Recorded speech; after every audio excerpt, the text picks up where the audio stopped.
पहली फसल आपने पाकिस्तान में हवा में कौन सी काश्त की है उसके?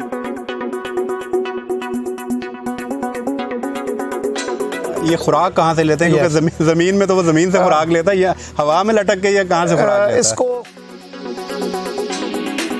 अस्सलाम वालेकुम फ्रेंड्स, एग्रीकल्चर ऑनलाइन के साथ मैं हूं फ़ारूक एजाज़ और आज एक बहुत ही ज़बरदस्त प्रोजेक्ट पर आपको लेकर आए हैं। ये प्रोजेक्ट बेसिकली है हवा में काश्तकारी के हवाले से। सुनने में तो काफ़ी हैरान कुन है कि हवा में काश्तकारी कैसे हो सकती है, और बिल्कुल ये ऐसे ही है कि इसमें किसी भी किस्म की मट्टी की ज़रूरत नहीं है और बिल्कुल हवा में पौधे जो हैं उनको काश्त किया गया है। पहली क्रॉप काश्त कर दी गई है और पाकिस्तान ही है ये बिल्कुल भी उस वीडियो की तरह नहीं है जैसे गुज़श्ता दिनों में हमने सोशल मीडिया पे देखा कि एक वीडियो जिसमें ये बताया गया था कि अंडे पौधों के साथ लगे हुए हैं। ये बिल्कुल उस तरह से भी नहीं है, लेकिन इस प्रोजेक्ट को किया है हमारे national agriculture research centre Islamabad ने, और पहली दफ़ा ये काश्त की गई है हवा में फसल और आलू को काश्त किया गया है। इस वक्त डॉक्टर ऐश मोहम्मद हमारे साथ मौजूद हैं जो कि इस प्रोजेक्ट को लीड कर रहे हैं। डॉक्टर साहब बहुत शुक्रिया आपके वक्त का। डॉक्टर साहब बेसिकली ये हवा में काश्तकारी है क्या, हमारे नाजरीन के लिए थोड़ा सा ये बताइएगा।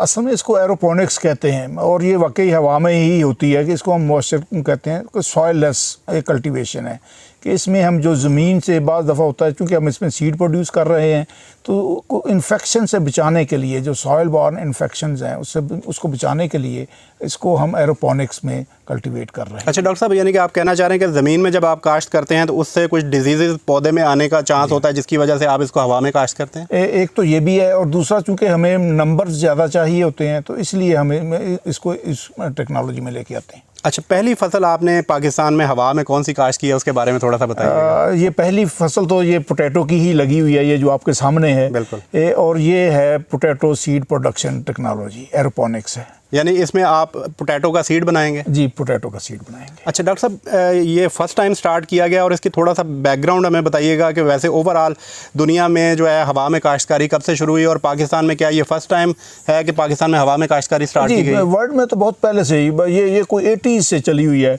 लेकिन हमारे यहाँ पाकिस्तान में ये फर्स्ट टाइम है कि भाई हम ये potato seed through aeroponics produce कर रहे हैं। ठीक है डॉक्टर साहब, ये बताइएगा कि क्या ये टेक्नोलॉजी महंगी है, आम किसान भी इसको इस्तेमाल कर सकते हैं या नहीं, और इसके क्या फ़वाइद क्या क्या हैं?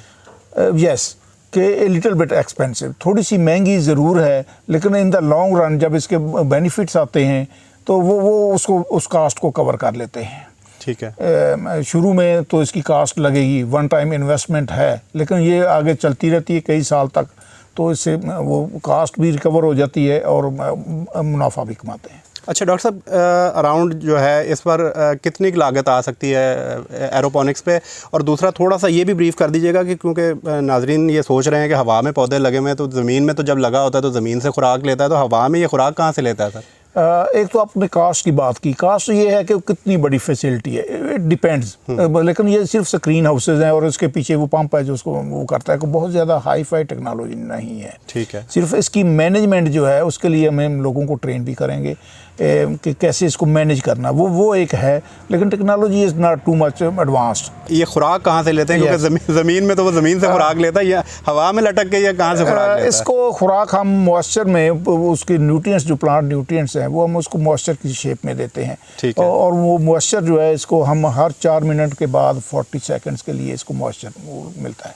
तो न्यूट्रिएंट्स जो हैं डॉक्टर साहब वो कॉस्टली होते हैं या वो जो है कोई उनकी कॉस्ट इतनी ज़्यादा नहीं होती? ज़्यादा कॉस्ट नहीं है, जो इसके बेनिफिट्स हैं ना, तो अगर हम उसको उससे कंपेयर करेंगे तो ज़्यादा कॉस्ट नहीं है, इट इज़ प्रॉफिटेबल बिजनेस। अच्छा डॉक्टर साहब, ये जो आपकी फैसिलिटी है इसमें आप कितने प्लांट्स काश्त कर सकते हैं और इस पर कितनी लागत आई है इसकी जो बिल्डअप में? यस, ये जो फैसिलिटी है ये बेसिकली कोरियन गवर्नमेंट की डोनेटेड है, तो ये सारे के सारे ओवरऑल वहाँ से ही आया है, लेकिन ये पाकिस्तान में डूएबल है कि जस्ट स्क्रीन हाउसेज हैं, पीछे पंप है और मॉइस्चर है। तो पहली बात तो ये है। दूसरी बात ये है कि इसको कैसे हम आगे प्रमोट कर सकते हैं। तो प्रमोट तो ये है कि हमने इसमें एक्सटेंसिव ट्रेनिंग्स का प्रोग्राम बनाया हुआ है कि पहले हमने पब्लिक सेक्टर के लोगों को ट्रेन कर 2 ट्रेनिंग्स हम दे चुके हैं, अगले स्टेप में हमने फार्मर्स को देनी है और बाकी जो लोग रह गए हैं। तो इस तरह इसको मकसद ये है कि इस टेक्नोलॉजी को कमर्शलाइज कर दिया जाए। फ्यूचर क्या देख रहे हैं डॉक्टर साहब इस टेक्नोलॉजी का कि हवा में फसलें काश्त होंगी? यस, इसका फ्यूचर आजकल तो वैसे पूरी दुनिया ही सॉइललेस कल्चर पे जा रही है, बाकी वेजिटेबल्स भी, फ्रूट्स भी, क्यों मतलब लोग आ गए हैं, हेल्थ कॉन्शियस हो गए हैं, और जैसे ज़मीनें कम भी हो रही हैं तो उसके अल्टरनेट मल्टी स्टोरी वो चीज़ें उस तरफ भी लोग जा रहे हैं। तो फ्यूचर तो इसका यही है, और हमारे लिए तो ये बिल्कुल फ्यूचर इसका ये है कि हम टोटली डिपेंडेंट हैं इंपोर्टेड सीड पे। तो इसलिए जो 4 लाख प्लस टन सीड हमें चाहिए सालाना, तो उसके लिए हमें खुद से कुछ करना पड़ेगा। बिल्कुल डॉक्टर साहब, पोटैटो के हवाले से हम बात करेंगे कि पोटैटो में बहुत ज़्यादा हम सीड इंपोर्ट कर रहे हैं, तो इस वक्त क्या फ़िगर्स क्या हैं कि कितना हम सालाना जो है वो सीड इंपोर्ट करते हैं, और कब तक जो है हम इस काबिल हो जाएंगे कि हम अपने मुल्क की सतह पर ही जो है वो सीड जो है वो बना कर वो किसानों को दे सकें, क्योंकि हुकूमत का भी विज़न यही है कि इंपोर्ट्स को जिस हद तक कम किया जा सके, क्योंकि हम ज़रूरी मुल्क हैं, तो हुकूमत भी ये कोशिश कर रही है कि जो है इंपोर्ट्स को, जो ज़रूरी इंपोर्ट्स हैं उनको कम किया जाए। तो इसमें ये है कि हम 15 से 20 हज़ार टन इंपोर्ट करते हैं पोटैटो, जबकि हमारी रिक्वायरमेंट 4 लाख प्लस टन्स की है सालाना सीड। एक तो ये है कि जो हम इंपोर्ट करते हैं उसको हम कवर करेंगे, और दूसरा ये है कि हमारे चूँकि 4 लाख टन सीड है वो सारे का सारा अनसर्टिफाइड है, तो उसको हम लोग सर्टिफिकेशन की तरफ लेके जाएंगे। और तीसरा क्वेश्चन ये है कि ये कब तक लग पड़ेगा। ये आपके सामने ट्यूबर्स लग गए हैं, इसको एक दफ़ा हम स्क्रीन हाउस में मल्टीप्लाई करेंगे, और इन द मीन वाइल हम फार्मर्स को ट्रेन करेंगे, और फार्मर्स को हमारा मकसद ये है कि अपने लिए और अपने इर्द गिर्द के लोगों के लिए फार्मर खुद भी प्रोड्यूस करें, और अगले 2 से 3 साल में इंशाल्लाह ये हम इंपोर्ट ख़त्म कर देंगे। बहुत ज़बरदस्त। डॉक्टर साहब, ये बताइएगा कि जो इस ट्यूबर्स के नीचे जो हैं वो कितने आलू बनते हैं, और इनको आगे फिर मल्टीप्लाई करने का तरीका क्या होता है कि इनको आप दोबारा कहीं ज़मीन में फिर मल्टीप्लाई करते हैं? और दूसरा ये बताइएगा सर, जो इंटरनेशनली सीड आ रहा है वो कौन सी जनरेशन हमें जो है हमारे किसानों को मिलती है, और इससे जो है वो कौन सी जनरेशन आप काश्त करने के लिए देंगे? यस, कि जो इंटरनेशनल सीड आ रहा है वो 8 से 9वीं जनरेशन का हमें मिल रहा है। तो इसके पर प्लांट जो ट्यूबर्स बनेंगे, हमारा वो एस्टीमेट है, जैसे आपने देखा भी है कि पर प्लांट 50 प्लस ट्यूबर्स बनेंगे, और उसको एक दफ़ा हम स्क्रीन हाउस में मल्टीप्लाई करेंगे, और उसके बाद फार्मर्स को वहाँ से ही हम देना शुरू कर देंगे कि वो अपनी मल्टीप्लिकेशन खुद से शुरू कर ले। अच्छा डॉक्टर साहब, आपने 50 ट्यूबर कहा, तो इससे आम किसान क्या समझ सकता है कि एक पौधे के नीचे 50 आलू लगेंगे? यस, कि 50 सीड, उसका जो न्यूक्लियस सीड है G0 जिसको हम कहते हैं, वो 50 लगे। और अगर आप ज़मीन में काश्त करते हैं तो वो कितने लगते हैं? ज़मीन में 8 से 10।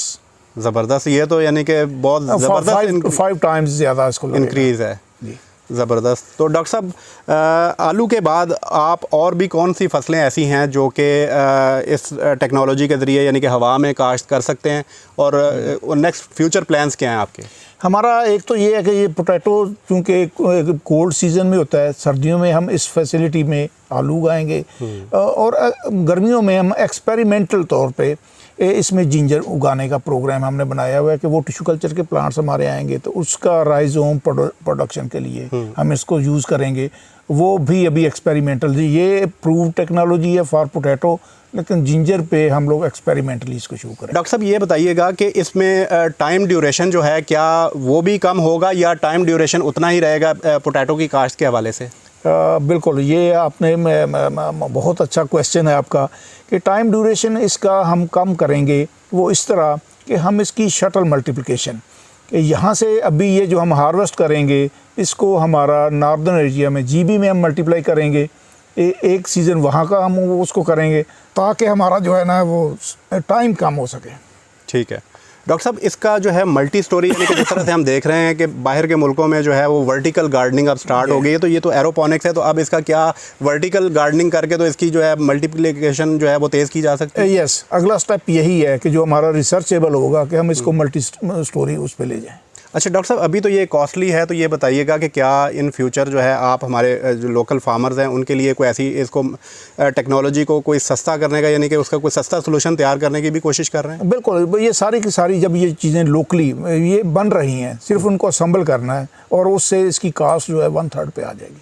ज़बरदस्त, बहुत ही ज़बरदस्त प्रोजेक्ट है। डॉक्टर ऐश मोहम्मद साहब ने बहुत ही दिलचस्प मालूमात शेयर की कि किस तरह से आलू को अब पाकिस्तान में हवा में काश्त किया जाएगा और इससे फ़ायदा उठाया जाएगा। पाकिस्तान का जो किसान आलू की 7वीं 8वीं जनरेशन जो बाहर से मंगवा के काश्त करता है उसको अब वो नहीं करनी पड़ेगी।